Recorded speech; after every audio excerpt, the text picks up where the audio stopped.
The next sutta is 8.6.51. It's quite an interesting sutta. Once while the Exalted One was staying among the Sakyans in Banyan Tree Park at Kapilavatu, Mahapajapati, the Gautamit, came and visited him, and after saluting stood at one side.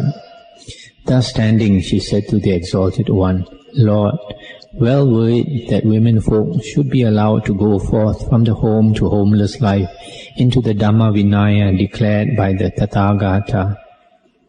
And the Buddha said, Enough, Gautamit, set not your heart upon the going forth of women from the home to the homeless life into the Dhamma Vinaya declared by the Tathagata. But Mahapajapati besieged him a second time and a third time in like manner, but the Exalted One replied as before. Then Mahapajapati, the Gautamit, seeing that the Exalted One would not permit women to go forth from the home, sad and sorrowful, in tears and sobbing, saluted him and departed, keeping him on her right. I'll just stop here to comment. This Mahapajapati was actually the foster mother of our Buddha. When our Buddha was young, according to the legend, 7 days after our Buddha was born, the real mother passed away, and then the mother's sister is this Mahapajapati. And Mahapajapati was also the wife of the Buddha's father. In the olden days, a person could have as many wives as he could afford to keep. So in actual fact, Mahapajapati was the auntie of the Buddha. And Mahapajapati had her own son by the name of Nanda. And as she brought up Nanda, she also brought up and nursed our Buddha just like her own son. And when the Buddha had become enlightened and came back to see the Sakyans and taught them the Dhamma, and at that time this Mahapajapati was already fairly old, so she wanted to become a nun, and she was the first to ask the Buddha for permission to ordain. But as you see here, the Buddha refused her permission. Now the sutta continues. Now the Exalted One, when he had stayed at Kapilavatu as long as he desired, set out on a journey to Vesali, and in due course, going from place to place, arrived there. And the Exalted One dwelt near Vesali in Mahavana at the gabled hall. Then Mahapajapati, the Gautamit, having had her hair cut off and donned yellow robes, set out with a large company of Sakyan women for Vesali. And in due course they drew near to the gabled hall in Mahavana near Vesali.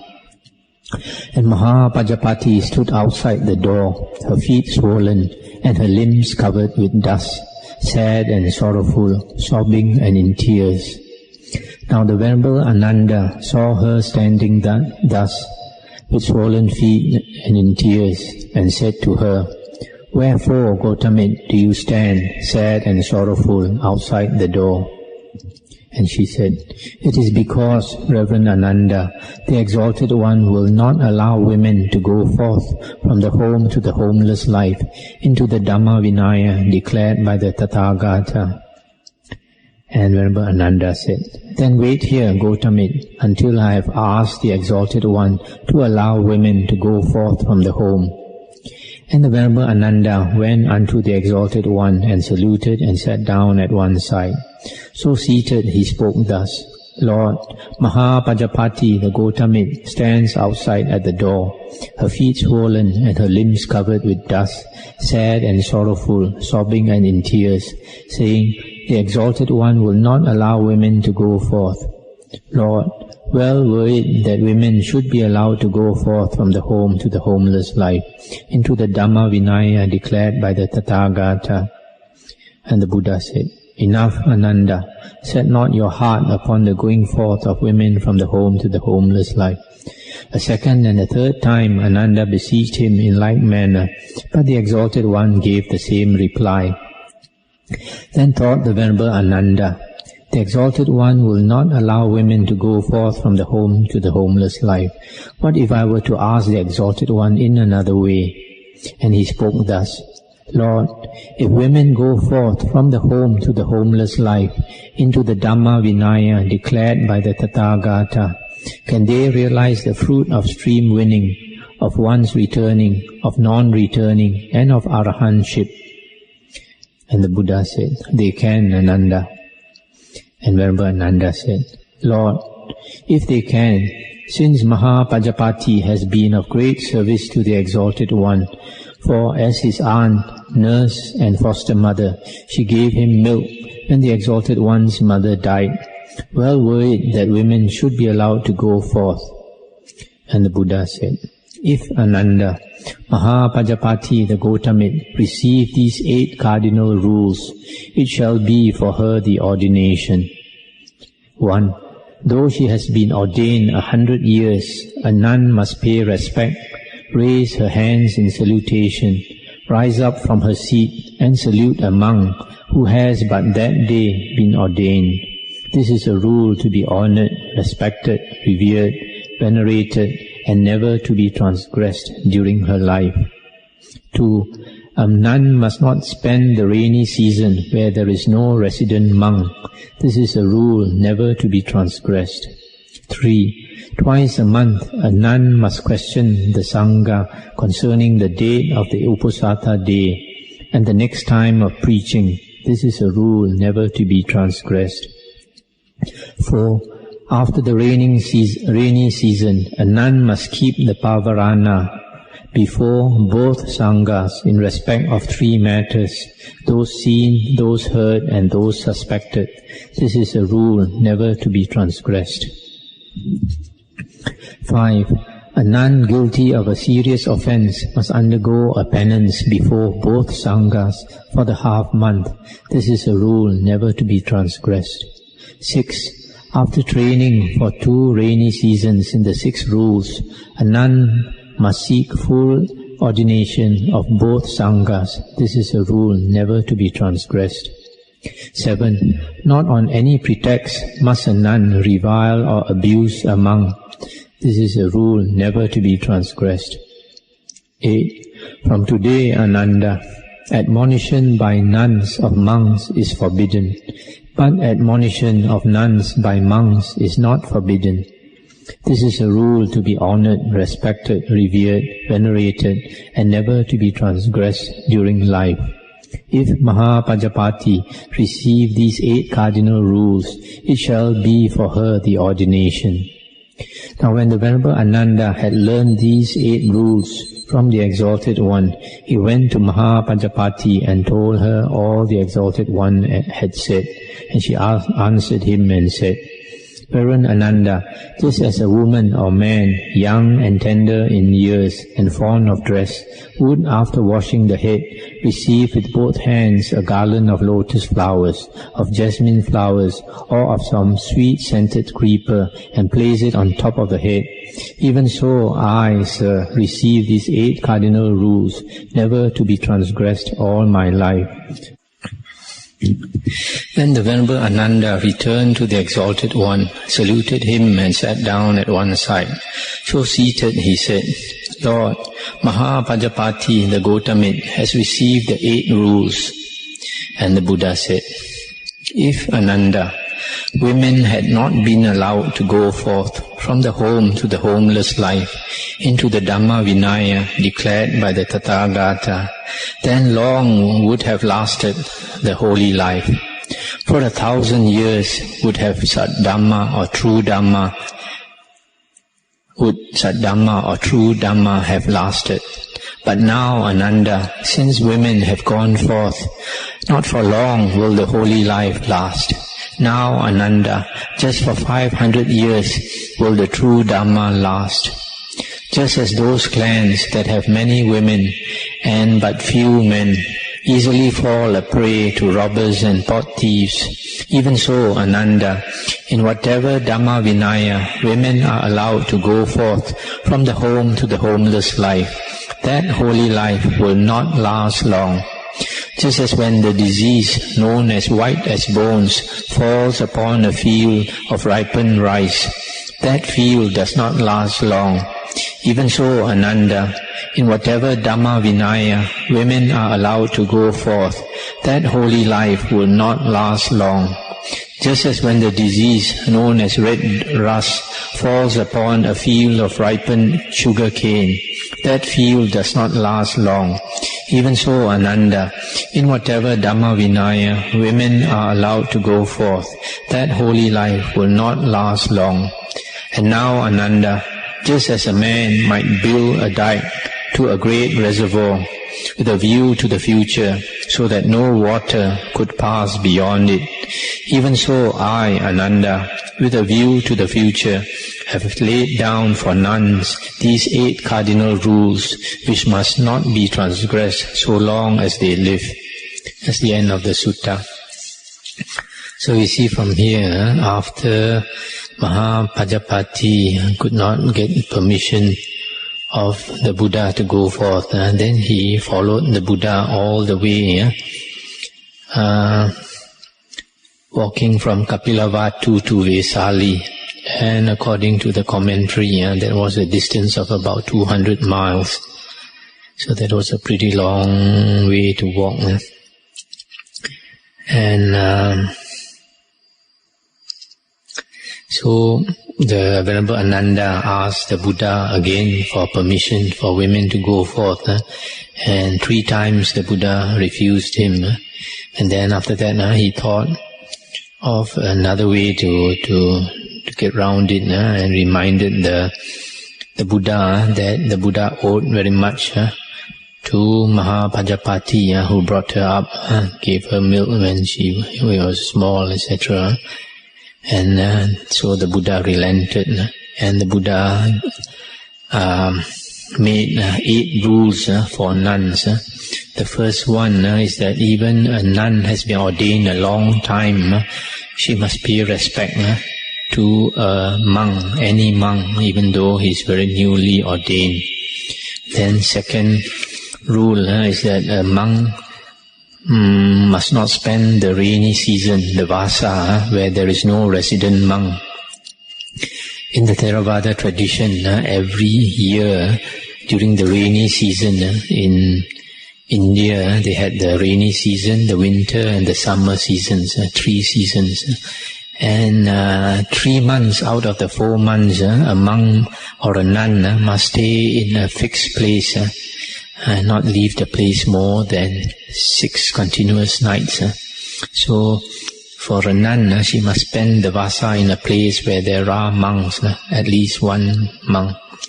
And the third condition is that twice a month, a nun must ask the Bhikkhu Sangha for the date of the Uposatha, because I think they have to recite the precepts in front of the monk, and then the time of preaching, because every 2 weeks they would have to be given a teaching by a senior monk. And the fourth rule is, after the rainy season, a nun must keep the pavarana before both sanghas. Pavarana is an invitation to criticize. It is also practiced by monks. When monks have spent Vasa, the rainy season, and after the 3 months of the rainy season, sometimes there is some ill will between monks. So they have to, each one of them, they have to, in a Sangha gathering, starting from the most senior monk, they have to invite criticism from the other monks. Invite the monks to criticize them in case any of the monks has seen or heard or suspected anything wrong. Then the monk invites criticism. So in the case of a nun, she has to invite the nuns to criticize her, and later she has to ask the monks to invite the monks to criticize her as well. The fifth rule is a nun, if she has undergone a serious offense, meaning a Sangha Disesa, the second most serious offense for a monk or a nun is a Sangha Disesa. For example, to touch somebody of the opposite sex purposely out of a lustful desire, or to say some lewd words, some vulgar words, etc. So for this class of serious offense, a nun must undergo a penance before both sanghas, the monks and the nuns. The sixth rule, after training for 2 rainy seasons, that means for 2 years in the 6 rules, a nun, she cannot immediately become a nun. She has to keep 6 precepts for 2 years. That was partly because once there was a nun who came to ordain, and after she was ordained, then she became pregnant. And that was not because she did anything wrong, but because she was married before she ordained. So after she ordained, she conceived, and then people talk bad about her. So this was probably the main reason why the Buddha made a rule that a nun must spend 2 years before she gets the full ordination. And then the 7th rule is that a nun must not revile or abuse a monk. And the 8th rule is that monks can criticize nuns, but nuns are not allowed to criticize monks. Now, sometimes women are not happy with this kind of discrimination against women, but it's partly because women are more emotional than men, so that if they are kind, then they are kinder than men.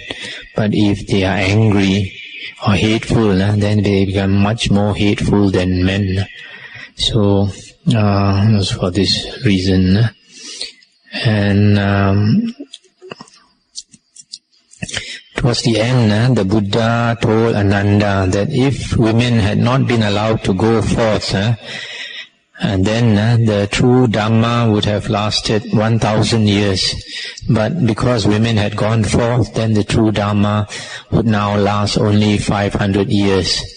And so we can see that the Dhamma was unadulterated for 500 years. And after 500 years, after the Buddha's passing away, from that time onwards, new books were written, new books that contradicted the earlier discourses of the Buddha. So that if we study the suttas, we find the earliest 4 Nikayas, the Digha Nikaya, Majjhima Nikaya, Sangyutta Nikaya, and Anguttara Nikaya. These are the earliest discourses of the Buddha. These, if you read the suttas, there are no contradictions generally. But if you read later books, then you find there's older books, and then the newer books, they contradict each other as well. So we have to be very careful now that the Dhamma has become polluted. It doesn't mean that the true Dhamma is lost. The true Dhamma is still here, but it is mixed up with a lot of our Dhamma, what is contrary to Dhamma. So it is very difficult for people to distinguish between the real Dhamma and the fake Dhamma. And so if you don't get the proper guidance, because most people don't have the time to study all the books to find out, then you might get some wrong views. So you see, the reason the Buddha at first refused permission for women to go forth was actually to protect the Dhamma. He wanted the Dhamma to last longer, to benefit more people. And he said, once women have gone forth, then the sasana, the Buddhist religion has become weakened. The teachings have become weakened, and the Buddha gave an example. just as there are those clans that have many women but few men, easily fall prey to robbers and pot thieves. So in the same way, once you have women in the holy life, then the sasana is weakened. The next sutta, 8.6.52. Once while the Exalted One was staying at the Gable Hall in Mahavana near Vesali, the Venerable Ananda came to him and saluted and sat down at one side. So seated, he spoke thus to the Exalted One. Lord, how many qualities must a monk have to be considered a spiritual advisor of nuns? A monk, Ananda, must have 8 qualities. What 8? Herein, Ananda, a monk is virtuous. He undertakes and trains himself in the precepts. He is learned. The doctrines he has fully understood in theory. To him both patimokkha have been properly and fully handed down, sectioned, regulated, and resolved into detail. He has a pleasant voice. His enunciation is good. His speech is urbane, distinct, free from hoarseness, and informative. He is able to instruct, incite, rouse, and gladden the sangha of nuns with religious discourse. Generally, he is dear to and liked by the nuns. Previous to his taking this Exalted One as his authority for going forth, for donning the yellow robe, he has been guilty of no serious crime. He has been ordained 20 years or more. A monk, Ananda, must have these 8 qualities to be considered a spiritual advisor for nuns. That's the end of the sutta. I just recapitulate these conditions. The first one, a monk must be virtuous. He keeps the precepts. Secondly, he must be learned in the Dhamma. Thirdly, both patimokkha's, the monk's patimokka and the nun's patimokka, he fully understands. Number 4, he has a pleasant voice. Number 5, he is able to instruct the nuns with religious discourse, with the Dhamma. Number 6, he is liked by the nuns. Number 7, he has been guilty of no serious crime. Number 8, he has been ordained 20 years or more. A monk who has been ordained 10 years or more is called a Thera. A monk who has been ordained 20 years or more is called a Mahathera. So these are the qualities. The next sutta is 8.6.53. Once in the Gable Hall at Vesali, Mahapajapati the Gautamit spoke thus to the Exalted One. Well were it for me, Lord, if the Exalted One would teach me Dhamma briefly, so that after hearing the Exalted One's word, I might dwell alone, secluded, earnest, zealous, and resolute. And the Buddha said, those things of which you know thus, these things lead to passion, not to release therefrom. These lead to bondage, not to release therefrom. These lead to the piling of rebirth, not to the dispersion thereof. These lead to wanting much, not to wanting little. These lead to discontent, not to contentment. These lead to sociability, not to solitude. These lead to indolence, not to exertion. These lead to luxury, not to frugality. Of these things, hold definitely, this is not Dhamma, this is not Vinaya, this is not the word of the teacher. But as to those things, Gautamit, which you know lead to dispassion, to release from bondage, to the dispersion of rebirth, to wanting little, to contentment, to solitude, to exertion, and to frugality, and in no case to their opposites, be assured that they are Dhamma, they are Vinaya, the word of the teacher. That's the end of the sutta. So here the Buddha is giving a Dhamma teaching in brief to the foster mother, to the mother. And these are the things that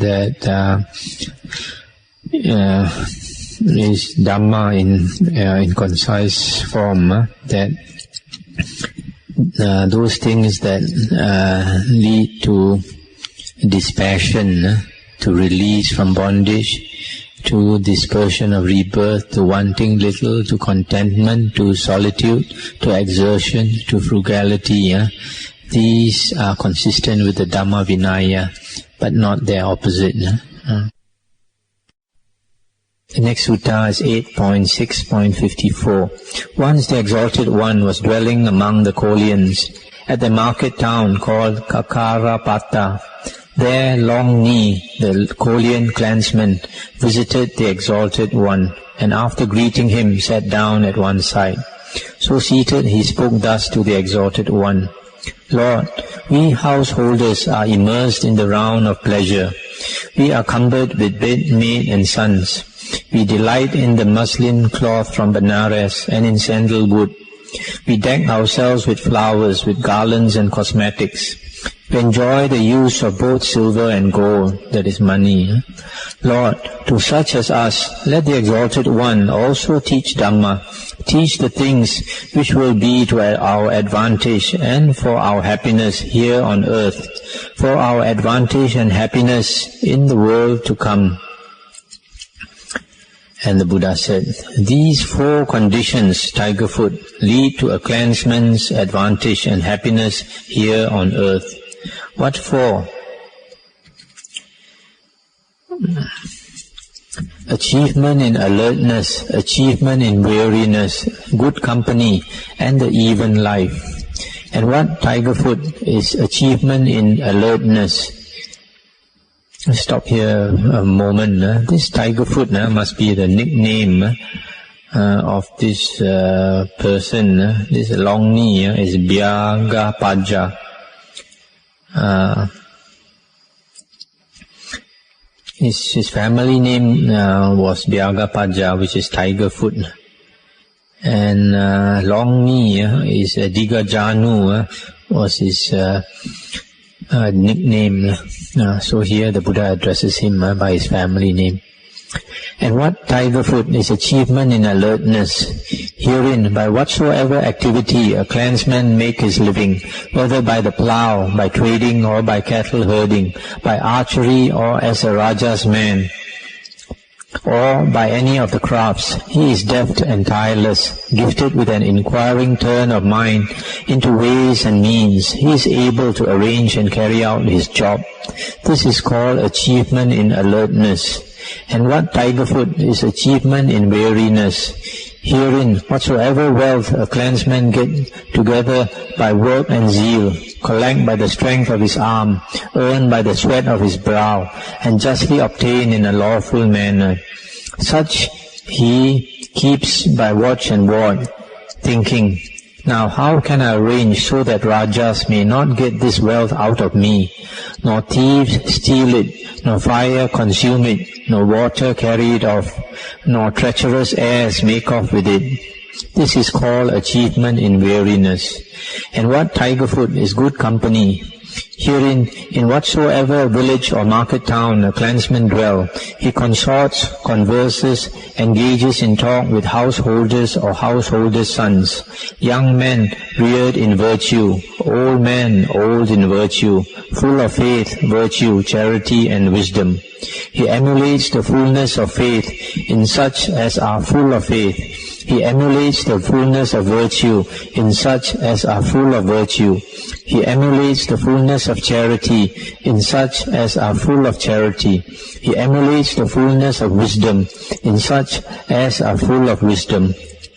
This is called good company. And what, Tigerfoot, is the even life? Herein, a clansman, while experiencing both gain and loss in wealth, continues his business serenely, not unduly elated or depressed. He thinks, thus my income, after deducting the loss, will stand at so much, and my outgoings will not exceed my income. Just as one who carries scales or his apprentice knows on holding up the balance that either by so much it has dipped down or by so much it has tilted up, even so, Tigerfoot, a clansman, experiencing both gain and loss, continues his business serenely, neither unduly elated nor unduly depressed, but realizes that after allowing for the loss, his income will stand at so much, and that his outgoings will not exceed his income. If, Tigerfoot, this clansman have but small earnings and live on a grand scale, it will be rumored of him, this clansman eats his wealth like a fig tree glutton. And if his earnings be great and he live meanly, rumor will say of him, this clansman will die like a starveling. Wherefore this clansman continues his business serenely, knowing that his outgoings will not exceed his income. This is called the even life. Tigerfoot, the 4 channels for the flowing away of amassed wealth are these: looseness with women, debauchery in drinking, knavery in dice play and friendship, companionship and intimacy with evil doers. Such, just as in the case of a great reservoir with only 4 inlets and only 4 outlets.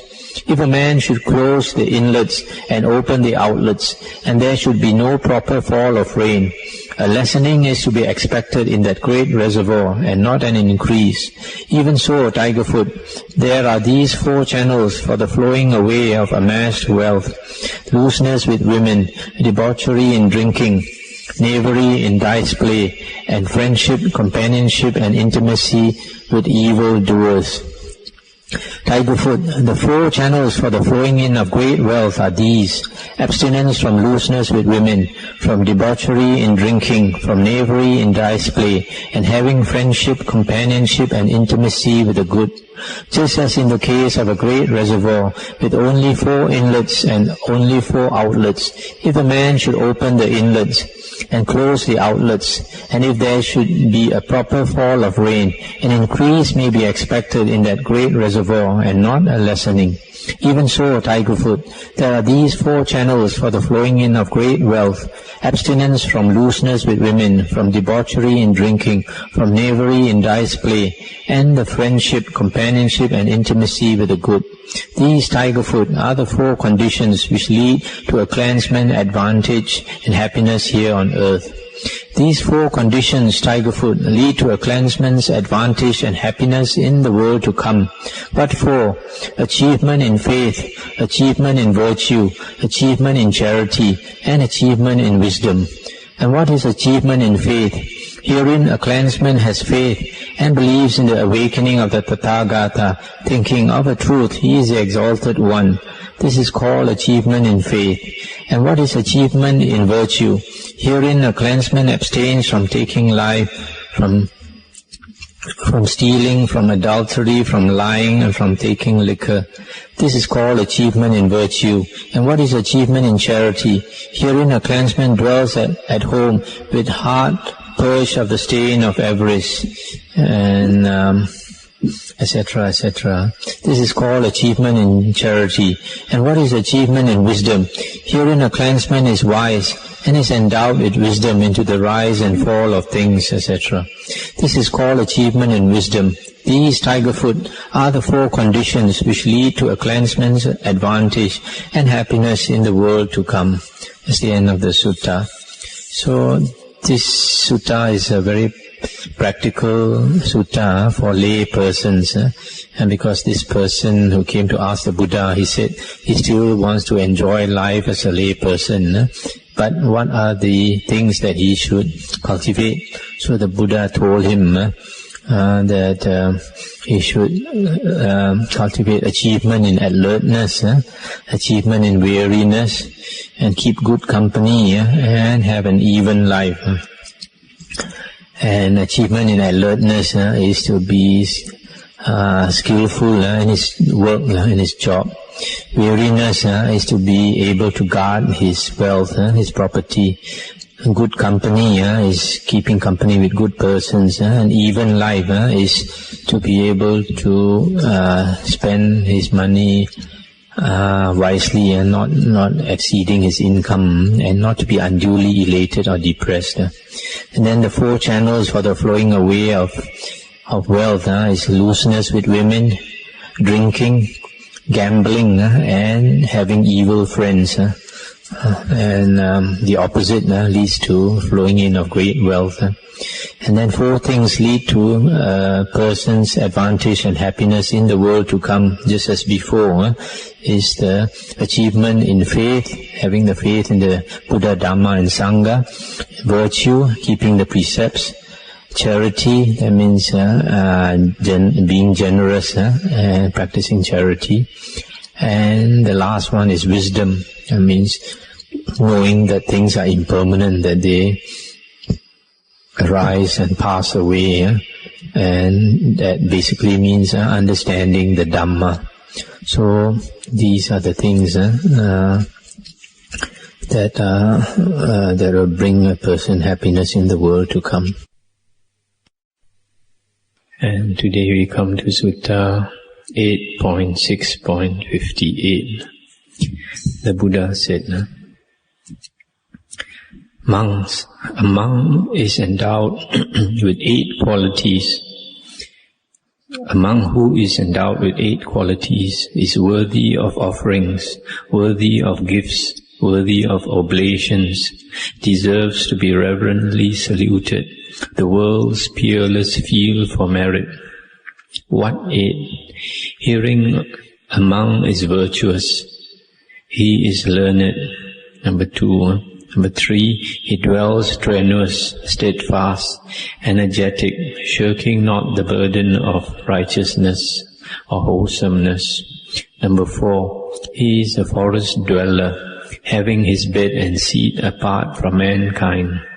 Number 5, enduring likes and dislikes, dwelling in continuous mastery of dislikes which arise. Number 6, enduring fear and dismay, dwelling in continuous mastery of fear and dismay which arise. Number 7, he attains to the 4 jhana states. Number 8, he destroys the asavas. He who is endowed with these 8 qualities is worthy of offerings, worthy of gifts, worthy of oblations, deserves to be reverently saluted, the world's peerless field for merit. That's the end of the sutta. So these are the 8 qualities which makes a monk very virtuous and worthy of salutations. Number 1, he's virtuous. Number 2, he's learned. That means he's learned in the Dhamma, the Buddha's teachings, more specifically the Dhamma Vinaya, the suttas and the Vinaya. And then number 3, he is energetic, always getting rid of unwholesome states of mind and developing wholesome states of mind. Number 4, he is a forest dweller. That means he dwells in seclusion, having his lodgings away from mankind. Number 5, he is always trying to master dislikes which arise. And number 6, he's always trying to master fear which arise. Fear which arise is more likely in lonely places. If a monk dwells alone in lonely places, sometimes at night, there might be certain things, certain sounds which make him afraid, so he has to master the fear. Number 7, he attains to the 4 jhanas. The 4 jhanas, the jhanas are considered uttari manusa dhamma, higher than human attainment. That is why if a person can attain the jhanas, he is worthy of reverence. And the last one, he destroys the asavas, becomes liberated.